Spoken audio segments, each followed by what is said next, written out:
If you want to know something about yourself, sit on your bed one night and say to yourself, you got to mean this. Like, you got to be desperate. This is no game, this. It's like, my life is not everything I want it to be, and perhaps it's not everything that I need it to be. And by need, I mean my life is so unbearable that the suffering that's attendant upon that is make me nihilistic, cynical, bitter, resentful, homicidal, genocidal, unable to have a good relationship, prone to punish people for their virtues because of my jealousy, driving the proclivity to see evil everywhere except within my own heart. Like, these are problems, man. And you ask yourself, you sit on the bed and say, okay, man, I'm ready to learn something. Like, what's one thing I'm doing wrong that I know I'm doing wrong that I could fix, that I would fix? It's like, you meditate on that, you'll get an answer. And it won't be one you want, but it'll be the necessary one. You know, and it's often something that will point you to small things. So Carl Jung said, people in the modern world don't see God because they don't look low enough. And so imagine you're in your messy bedroom, you know, and you're sitting on the edge of the bed trying to have an honest dialogue with yourself. And the little voice says, you know, it's pretty disgusting in here. And you think, well, I'm way above such trivial niceties as organizing my room. Well, that's pride. That's arrogance. If you're above organizing what's actually yours, how in the world are you ever going to organize anything else? And so you get on your knees and you think, well, it's time to, you know, take a brush to the toilet. And maybe that's where you start. And that works. Like, that works. You start making those micro improvements, like real micro improvements, real on the ground, actual micro improvements to things you know that are wrong, you'll improve unbelievably rapidly. You're male and not female. You're Hindu and not Christian. You're tall and not short. You have an arbitrary range of talents and an arbitrary range of limitations, none of which, in some sense, you chose. It's the cards you're dealt. Now, some of those are cards of privilege. Now, maybe you're born intelligent. Maybe you're born symmetrical. Maybe you're born healthy. Maybe you're born into a culture where it's much easier not to be absolutely deprived. Maybe your parents are rich. And so all of that, in some sense, is unearned. Now, along with that comes a good dose of existential guilt. Because at the same time, and this is true for anyone, regardless of their cultural background, the ground we walk on is soaked in the blood of historical atrocity. And so that's on you. Because, you know, people think, well, who's the Nazi? Well, it's the fascist, or who's the radical communist? It's the radical left-wing ideologue. And the fundamental truth of the matter is that's best dealt with as a spiritual matter. Is the adversary is within, really, most profoundly. And so you have to take the responsibility for that historical atrocity onto yourself. I was talking to Guy Ritchie this week about his movie King Arthur. It's quite an interesting movie in many ways. And when Arthur, who could be the hero, takes the sword, he's so overcome by visions of his murderous uncle that he can't pick up the weapon. Well, think about that.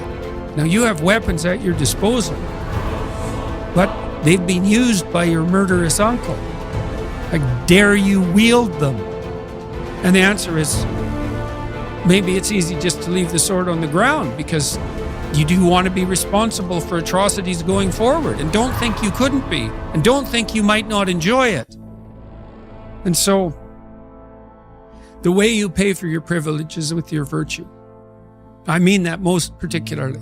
You have these opportunities and this existential guilt, and the way you expiate that and atone is by doing your best to live the best possible life you can manage, to speak the truth, to treat people with respect, to abide by the principles of the dignity of the individual, and to put your house in order. And that's how you pay for your unearned privilege. All of us. And we all have our privileges and our curses. You know? All of us have that. That's why it's not useful to be envious of people. You know, you're a young man, you see someone drive by in a Ferrari with a blonde, and you think, my God, he's got everything. And, you know, the woman in the car is a prostitute who's got a cocaine addiction, and her life is just one catastrophe after another. And he's had to lie and cheat his way into this position, and he's afraid that everything's going to come crashing down on him, and that's what you're jealous of. And it's just not that profound. You don't want someone else's fate. Man, your fate's enough, and your adventure's enough. It's plenty. It's more than you can ever fully realize. And so that's also part of the reason that we all believe that the individual has some intrinsic dignity. It's don't be so sure that your position in your room is so damn trivial. Might be your attitude towards it that's trivial. And if you're in dire straits and dire circumstances, just look at how much opportunity you have to make things better. Most of us have been raised to believe that the road to a happy life is paved with pleasure, and that the pursuit of pleasure is the path to fulfillment. But as we grow up, we begin to realize that life is not always easy or pleasurable. In fact, much of it is difficult and painful. We all experience loss, disappointment, illness, aging, and eventually death. We encounter stress, anxiety, and fear. We suffer from the slings and arrows of everyday life, and yet we continue to cling to the idea that happiness is found in pleasure and the avoidance of pain. We try to avoid our painful experiences by numbing ourselves with drugs or alcohol, distracting ourselves with TV, or obsessing over our work or our relationships. But the more we try to avoid the basic reality that all human life involves pain, the more we are likely to struggle with that pain when it arises, thereby creating even more suffering. The truth is that happiness is not found in the avoidance of pain, but in the willingness to face and accept our pain. It is in the willingness to experience our painful thoughts and feelings, to acknowledge them without judgment, and to take action in line with our values and goals. It is in the willingness to be present in the moment, to connect with our senses and our environment, and to find joy and meaning in the simple things in life. One cannot experience meaning in life without discovering the meaning of suffering. The meaning of suffering.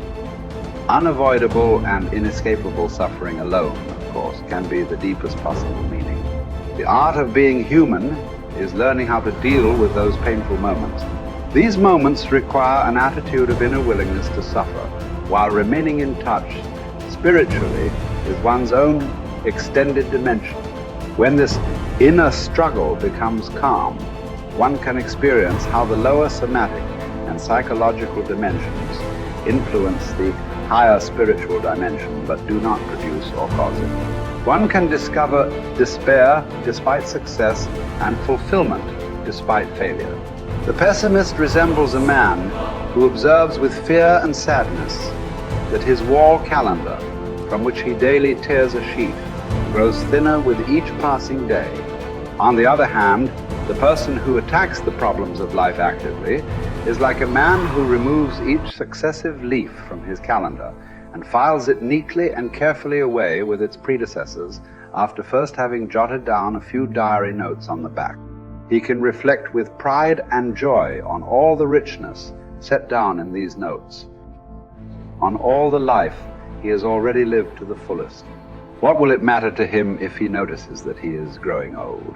Has he any reason to envy the young people whom he sees, or wax nostalgic over his own lost youth? What reasons has he to envy a young person for the possibilities that a young person has, the future which is in store for him? No, thank you, he will think. Instead of possibilities, I have realities in my past. Not only the reality of work done and of love loved, but of sufferings bravely suffered. These sufferings are even the things of which I am most proud, although these are things which cannot inspire envy. Don't aim at success. The more you aim at it and make it a target, the more you are going to miss it. For success, like happiness, cannot be pursued. It must ensue, and it only does so as the unintended side effect of one's personal dedication to a cause greater than oneself, or as the byproduct of one's surrender to a person other than oneself. Happiness must happen, and the same holds for success. You have to let it happen by not caring about it. I want you to listen to what your conscience commands you to do and go on to carry it out to the best of your knowledge. Then you will live to see that in the long run. In the long run, I say, success will follow you precisely because you had forgotten to think about it. For the first time in my life, I saw the truth as it is set into song by so many poets, proclaimed as the final wisdom by so many thinkers. The truth, that love is the ultimate and highest goal to which man can aspire. Then I grasped the meaning of the greatest secret that human poetry and human thought and belief have to impart. The salvation of man is through love, and in love, love is the only way to grasp another human being in the innermost core of his personality. No one can become fully aware of the very essence of another human being unless he loves him. By his love, he is enabled to see the essential traits and features in the beloved person. And even more, he sees that which is potential in him, which is not yet actualized, but yet ought to be actualized. Furthermore, by his love, the loving person enables the beloved person to actualize these potentialities. By making him aware of what he can be and of what he should become, he makes these potentialities come true. It did not really matter what we expected from life, but rather what life expected from us. We needed to stop asking about the meaning of life, and instead think of ourselves as those who were being questioned by life. Daily and hourly, our answer must consist not in talk and meditation, but in right action and in right conduct. Life ultimately means taking the responsibility to find the right answer to its problems and to fulfill the tasks which it constantly sets for each individual. Ultimately, man should not ask what the meaning of his life is, but rather must recognize that it is he who is asked.